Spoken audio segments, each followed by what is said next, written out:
Hello there. Hi, Dr. John Nichols. I'm actually the founder and the medical director of this practice, Piedmont Reproductive Endocrinology Group, or PREG as we like to call it. Sounds much better and easier.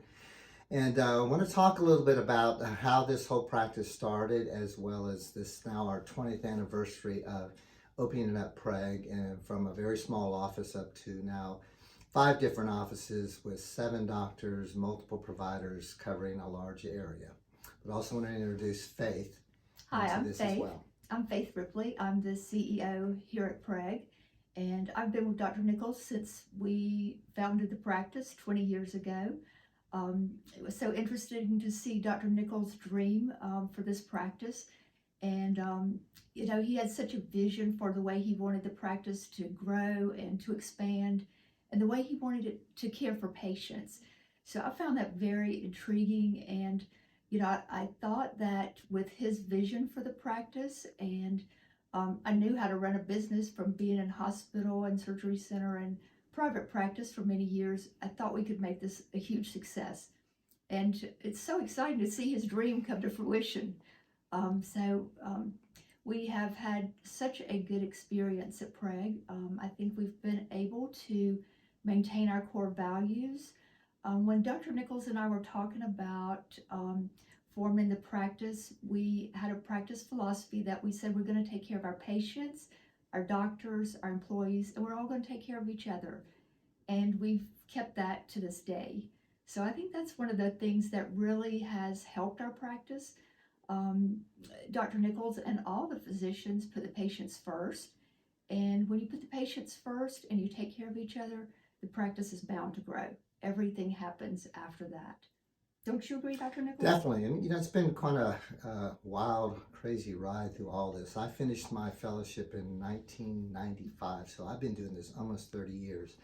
So I was started up back in the days when we were still doing day 3 embryo transfers. It wasn't uncommon to transfer anywhere from 2 to 5 embryos, just trying to get pregnancies. This is before we were doing any blastocyst transfers. This is before we were doing any genetic testing, before we're doing any egg freezing. So it's come a long ways. So when I first started my practice, I did a lot of academics. I was originally with a university and then a big hospital system as part of the teaching faculty. I really enjoyed that part because it was good for me. I love teaching residents and medical students. I also love the research aspect of what we were doing. But what I found very difficult in both of those scenarios is having to take care of the patient appropriately in the way that I thought it should have been done. And the problem with big systems like this is that the patient is an afterthought, unfortunately. So there are a lot of things that we wanted to do or tried to do for patients that we're constantly running into these obstacles about this, that, or the other.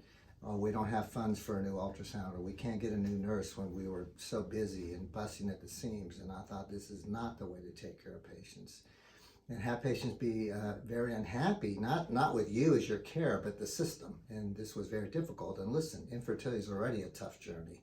You don't make it worse by all the other things that patients had to deal with that were really just administrative type, scheduling things that were so easy to fix, but so cumbersome to do in a big practice and university academic type setting. So this was my vision to want to say, I'm going to take care of the patient. We're going to do the right things. We're going to set it up. We're going to have the care that patients need, the hand-holding they need, the staff we need. And I think that's really where we wanted to start this.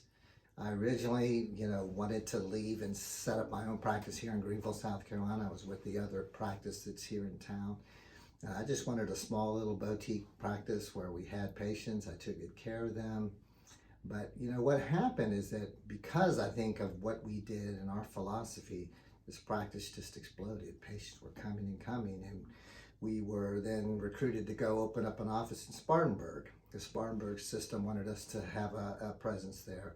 And then Asheville was talking to us about setting up. So each center as we moved along has just grown, and I think it's because of the philosophy we at PREG have done, where the patients are always first. We take very good care of them, give them all the best care that we can with all the newest advancements in technology, and then hopefully helping them all get to where they want to be, which is growing their family. So that's been, for us, an incredible ride, and it's been And it's been, if you would have asked me this 20 years ago what I would ever thought about being this big, I would have laughed. I would have said, no, I just want a small little practice. But sometimes good things happen, and we want to continue that, and that's been the philosophy for PREG.